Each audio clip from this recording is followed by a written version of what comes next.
The town of Alder Creek was very small. It had one grocery store, 2 gas stations, and a little diner that still served pancakes with real butter. It sat near the big trees and mountains of the Pacific Northwest. People there liked simple things. No one asked too many questions. Most people lived quiet lives. And that's why Ronda Rousey came there. She wanted peace. She didn't come with cameras or reporters. No one knew who she was. She didn't have posters or fans. She came in a rusty pickup truck with a gym bag and a serious look in her eyes. Her name was still Ronda. She didn't change it. She didn't hide. But no one in the town really noticed her. They just thought, she's probably tired, maybe got a divorce, maybe looking for a new start. But they were all wrong. Ronda got a job at the youth center. She taught self-defense to teenage girls. It made her happy. But that wasn't the reason she came to Alder Creek. Every evening, just after the sun went down, she walked 4 blocks to a small old building. It had faded letters above the door. It said, Red Valley Dojo, Martial Arts Training. It was the only place in town to learn martial arts. Ronda signed up quietly. No big talk. No stories. When they asked if she had training, she said, a little. The front desk worker looked at her strong body and calm eyes. He didn't think much of it. He'd seen lots of moms come to try something new and leave after a few weeks. The first thing Ronda noticed inside the dojo was the silence. But it wasn't the good kind of silence, like when people are focused. It was a heavy silence, the kind that makes your stomach feel weird. People in the dojo seemed afraid. There was one man everyone looked at. The way he talked made men stand taller and women step back. His name was Grant Mercer. Grant wore a red belt and acted like a king. He was big and in his late 40s. His hair was slick and thin. His jaw looked tight, like he was always angry. He walked around like a boss. He snapped his fingers to fix people's stances. He shouted loudly when people made mistakes. He smiled at his favorite students, mostly boys. He treated the women differently. He scoffed when they sparred. He stared too long when they stretched. He fixed their positions with his hands, even when nothing was wrong. He made jokes about their hips and how weak they were. And no one ever said anything. Ronda didn't stand out. She wore black leggings and a tank top. Her hair was tied in a messy bun. She stayed in the back of the class. She followed the moves quietly. She didn't show off. She didn't speak up. She was just watching. But even though she looked calm, Ronda was paying close attention. She saw the fear in the girls, how they looked down when Grant walked by. She saw one girl flinch when Grant got close. Another girl disappeared after her first time sparring. No one talked about her. Still, Ronda stayed quiet. She wasn't here to be a hero. She was here to heal. But Grant noticed her. He didn't know who she really was, but he could tell she was different. The way she moved, too smooth, too balanced. He didn't like that. She looks like she's doing ballet, not fighting, he said one day, loud enough for her to hear. Ronda didn't react. She just did her moves and kept going. He wanted her to get angry. But she didn't. One day, during a drill, Grant stopped the whole class. Hey, new girl, he said, snapping his fingers. Do that again. But try not to look like a ballerina. The boys laughed. Some girls looked down. Ronda did the move again. This time she made it look a little sloppy, just enough to make him happy. It worked. He walked away. But Ronda saw everything. She saw how scared the girls were. She saw how Grant treated them like they were nothing. Still, she said nothing. Each night, she came back. Quiet. Calm. Watching. Waiting. Grant started to get annoyed. He gave her the hardest partners to work with. The ones who were rough and didn't follow the rules. He made mean jokes about her strong arms. Always laughing. But Ronda just nodded and moved on. She gave him nothing. And that made him mad. One night, Grant told 3 boys to show some forms in front of everyone. Then he turned to Ronda. Your turn, he said. Let's see if you can do more than just look tough. She stepped onto the mat. Everyone thought she would mess up. But her movements were perfect. Too perfect. She bowed and walked back to her place without saying anything. The whole room was quiet. Grant clapped once. Not bad, he said. Let's not get cocky. But now, he was really watching her. The next night, he paired her with a boy known for being rough. He hit her shoulder, then her thigh. Ronda didn't fight back. She reset and kept going. Calm. Still. Grant was losing control. So he had an idea. A public match. He would fight her in front of everyone. Make her look weak. Embarrass her. He invited everyone. Parents. Students. Even some news people. Come watch real martial arts, he said. But in his heart, He wanted to crush Ronda in front of everyone. Ronda kept coming to class. Always on time. Always quiet. Grant kept bothering her more and more. "Try using your hips," he said. "Unless you left them at home. Come on, you've got the weight. Just learn the movement." She never answered. He started touching her more during class. Pushing on her back. Holding her hips too long. Smirking. No one said anything. But Ronda knew men like him. She had faced them before. Some wore suits. Some held microphones. Some fought in cages. None of them lasted. She still wasn't ready to fight. Not yet. She made a quiet friend named Lily. Lily was 16. Thin and serious. She didn't talk much either. One night, after class, Lily came over. "You don't talk much," she said. Ronda smiled. "Neither do you." Lily looked down. Then she whispered, "He's always been like this." There was a girl, Brielle. She was amazing. He made fun of her until she quit. Ronda didn't say anything. But Lily felt something shift. Something cold. Like Ronda had just made a decision. That night, Ronda looked at the bruises on her arms in the bathroom mirror. She ran a towel over them. They hurt. But she told herself, not yet. A few nights later, Grant made her spar with Tyler, a young man who trained like a wild animal. Grant stood by, smiling. "Come on, Tyler. Show her how it's done." Tyler attacked fast. Big kicks. Hard punches. Ronda dodged most of them. A few hits landed. She didn't care. "Keep going, Tyler," Grant yelled. "Let's see if she's got anything." After it ended, Tyler walked away like a winner. Ronda sat quietly, wrapping her wrist. Some students whispered, "Why does she let him treat her like that? Is she scared?" "No," Lily said softly. "She's waiting." Grant saw it too. The way people looked at Ronda now. Not laughing. Not mocking. Just curious. It scared him. So he made a final plan. A public match. Him versus Ronda. He sent emails. He made posters. He called the newspaper. He wanted a big crowd. He wanted everyone to see her lose. But what he didn't know was that the quiet woman he thought was weak was about to show him what real strength looked like. Grant stood in front of the students, full of confidence. He walked back and forth like he was very important. His red belt was tied like a hero's sash. He folded his arms across his chest and smiled like he was in charge. "Tomorrow," Grant said, walking slowly in front of the students, "we're going to have a small show. A bit of sparring. Just a little taste of what makes a master better than a beginner." Then he stopped and looked straight at Ronda.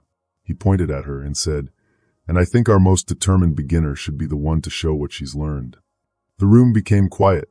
Nobody moved. Ronda didn't blink. "I'm fine with that," she said. Some students looked at each other, surprised. Lily's eyes got big, but Ronda didn't look at her. Grant grinned, happy with himself. "Good. Then it's settled," he said. Later that night, after all the students had left and the room was empty, Ronda stayed near the door. Grant walked past her. He leaned in close enough to whisper in her ear. "Don't worry," he said. "I'll be gentle." Ronda didn't say anything. She just turned and walked out into the night. She could feel the weight of what was coming pressing down on her like a heavy backpack. But her breathing was calm.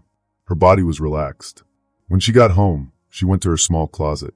She opened it slowly and reached to the very back. There, she found an old duffel bag she hadn't touched in years. Inside was a black GI, a martial arts uniform, that was worn out and torn at the edges. There were hand wraps inside too, still hard with old sweat. And at the bottom of the bag were her UFC gloves. She held the gloves in her hands for a long time. She looked at them and remembered everything, the fights, the cheers, the pain, and the wins. That red belt didn't know it yet, but he had just started a war. And Ronda Rousey didn't lose wars. The next morning, sunlight came through the window of Ronda's apartment. It made soft, warm lines on the walls. Ronda was already awake. She sat on the floor, her legs crossed under her, her back straight. Her eyes were closed. She breathed slowly, deeply, like each breath was helping her become still and strong. In her lap were the old hand wraps from last night. She hadn't used them in years. The blood stains were gone, but the wraps still held the feeling of all the fights she had been in. She didn't miss being famous. But she had missed this feeling, the feeling right before a fight, when everything goes quiet inside you. Outside, the small town of Alder Creek was waking up. Kids walked with their parents to school. Dogs barked at squirrels. The old man at the hardware store opened his door the same way he had for 20 years. The town was calm. It didn't know that something big was going to happen that night. At noon, Ronda walked through town. Her hair was tied back neatly. She wore normal clothes. Nothing special. She went to the youth center, where she helped teach girls how to box. She smiled at them and helped them with their punches, gently fixing their stance. She didn't act any differently. She was just Miss Ronda to them, kind, strong, and patient. They didn't know that tonight, she would show someone exactly how strong she really was. Back at the dojo, Grant was getting ready. He wanted everything to be perfect. He set up chairs all around the mat. He made sure the lights were bright. He even bought a cheap microphone that now stood in the corner, making a soft buzzing sound. A local reporter stood by the door, flipping through a notebook, already looking bored. Grant walked around the room, shaking hands with parents, smiling like a champion. He wore his best GI, white and clean, with a dragon stitched on the back. He looked proud and full of himself. His students stood in a line. Lily sat in the back, quiet. Her face was pale. She nervously played with the end of her sleeve. She hadn't talked to Ronda all week. She didn't have to. Soon, people started coming in. The room filled up. Then Ronda arrived. She didn't say anything. She didn't smile. She just walked in quietly. She wore a plain GI with no colorful patches, no designs, no rank. Only a simple black belt tied around her waist. To people who didn't know her, she looked like any quiet student. Just another person. Some people whispered, "That's the woman he's sparring with? She looks normal. Is she even trained?" Grant clapped his hands and grabbed the microphone.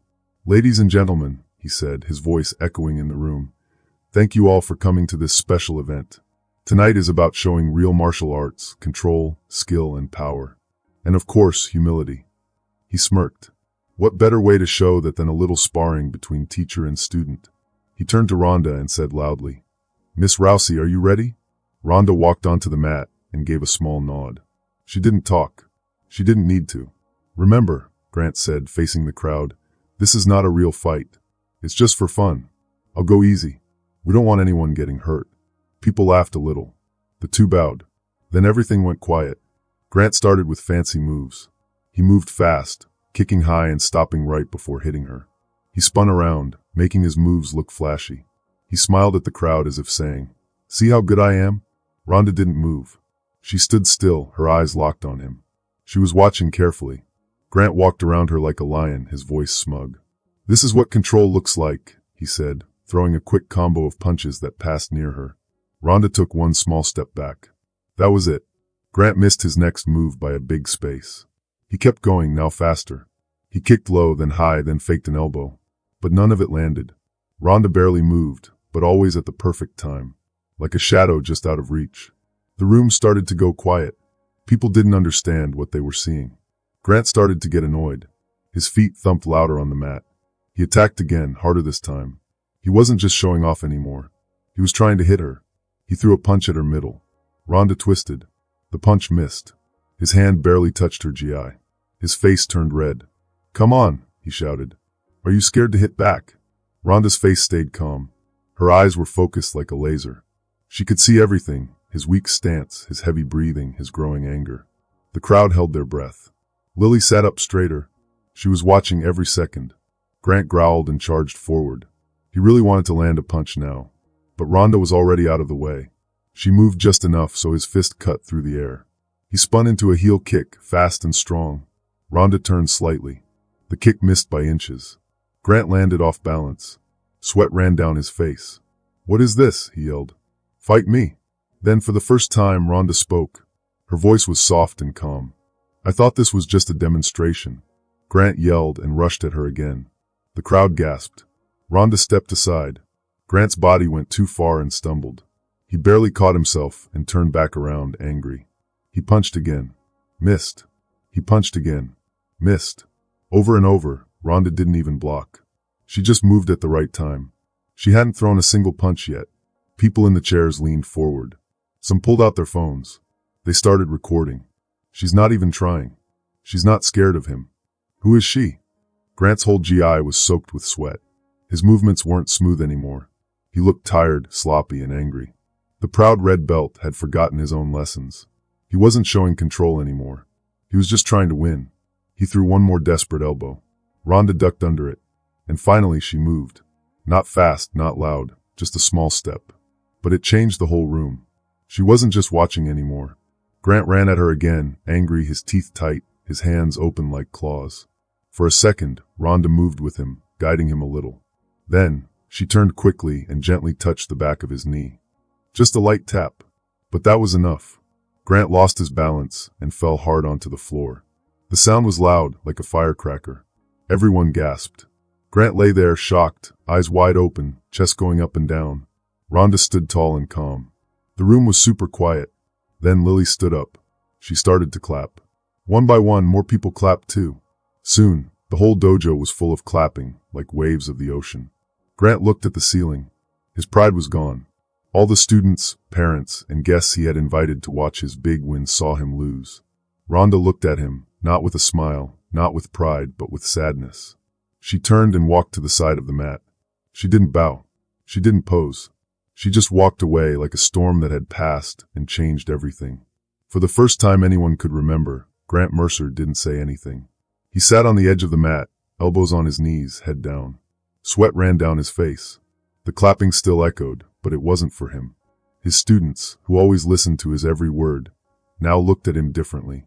Some looked sad. Some looked confused. Some didn't want to look at him at all. The show was over, but something important had just started. Ronda stood near the door. Her training uniform was a bit wrinkled, but she was breathing quietly, not tired at all. Her face was calm. She looked once at Lily, who stood strong, arms crossed, eyes bright with something new, hope. Grant took a while to stand up, and when he didn't stand tall like a master. He stood slowly, stiffly, like someone who realized everything he had built was broken. He tried to speak. He said, but his voice cracked. He coughed and tried again. I wasn't expecting. No one helped him finish his sentence. Then a voice from the back spoke. It was the young reporter, still holding her notebook. Sir, she asked. Who is she? Everyone looked at Ronda. She stepped forward, not to brag, not to show off, but to say something important. My name is Ronda Rousey. The room gasped. A woman dropped her phone. A kid whispered, no way. Some people pulled out their phones and searched her name. In just a few seconds, everyone saw her on their screens, fighting in the UFC, holding shiny belts, winning matches in seconds. One boy read out loud, 3-time UFC champion, Olympic medalist. People weren't surprised because they were tricked. They were surprised because they hadn't noticed who she really was. They hadn't seen her quiet strength, her control, her silence full of power. But Ronda wanted it that way. Grant swayed like he might fall again. Ronda walked toward him, not angry, just serious. He looked at her. I didn't know, he whispered. That was the problem, Ronda said. The room went quiet again. Lily stepped up.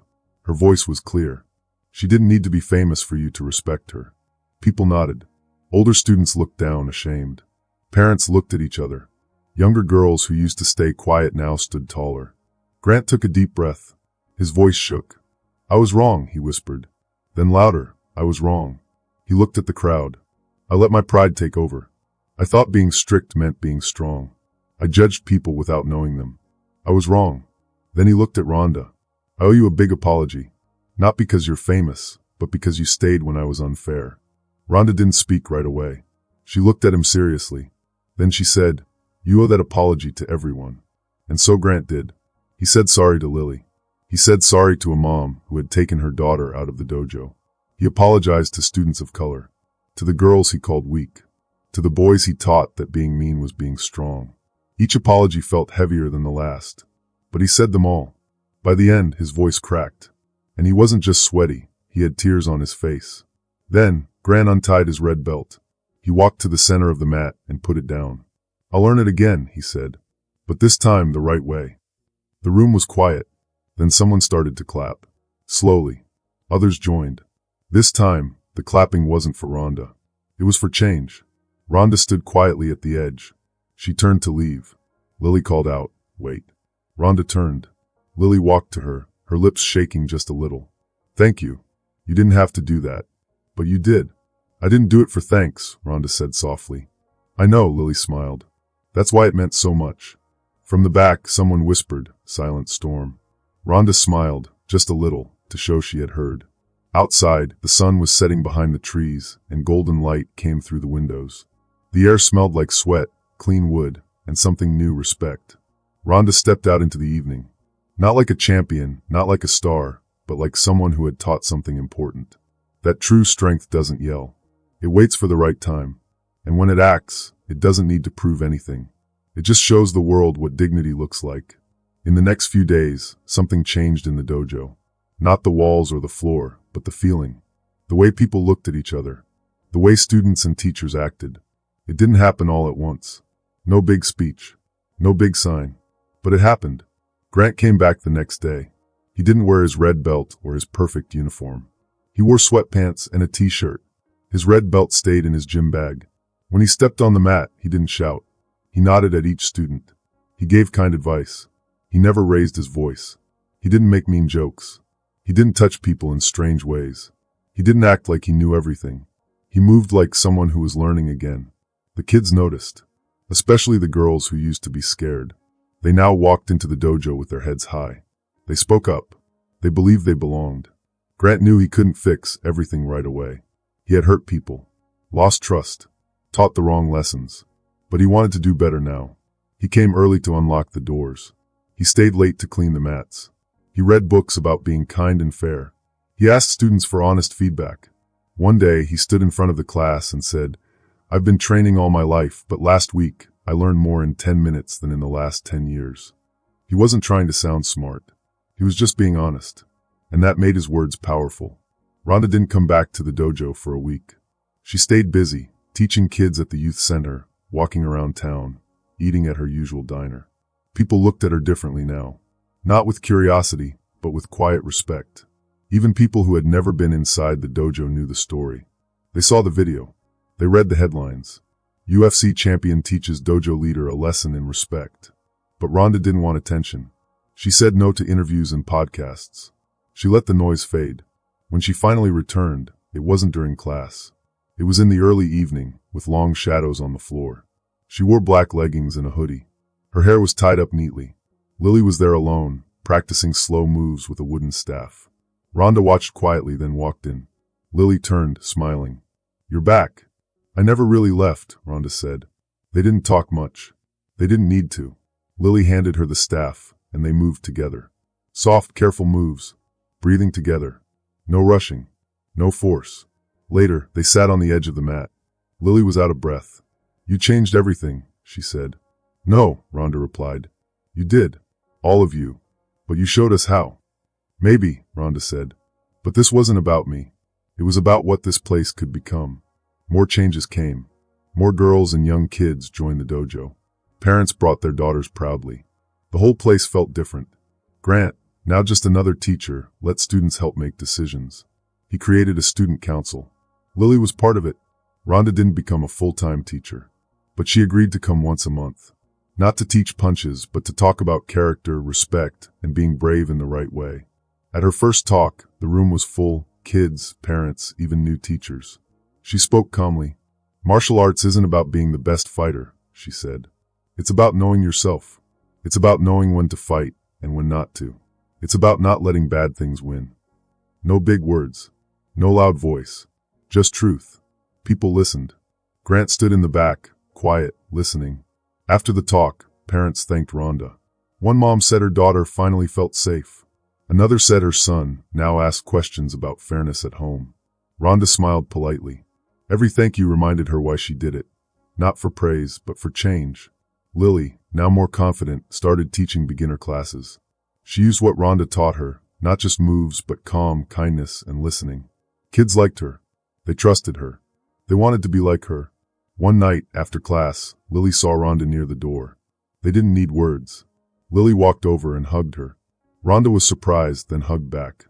"Thank you," Lily whispered, "for being the person I needed." "You're becoming that person too," Ronda said. Outside, the evening was warm. The street lights glowed softly. The town moved in its quiet way. But inside the dojo, something big had changed. It wasn't just a place to punch and kick. It has become a place to grow. A place to heal. A place to be seen. As Ronda walked home, she looked back once through the dojo windows. The mats, the beams, the quiet, it all looked the same. But she knew it wasn't. Not anymore. She walked home with her hands in her pockets, her steps calm. For all her wins, all her medals, all her fame, this moment meant the most. Not because she won, but because she reminded others that they didn't have to lose. And that kind of victory, That was the best kind of all. What did you think of the story? I'd love to hear your thoughts. Drop a comment below and let's chat. If you enjoyed the journey, be sure to subscribe and hit the bell so you never miss the next adventure.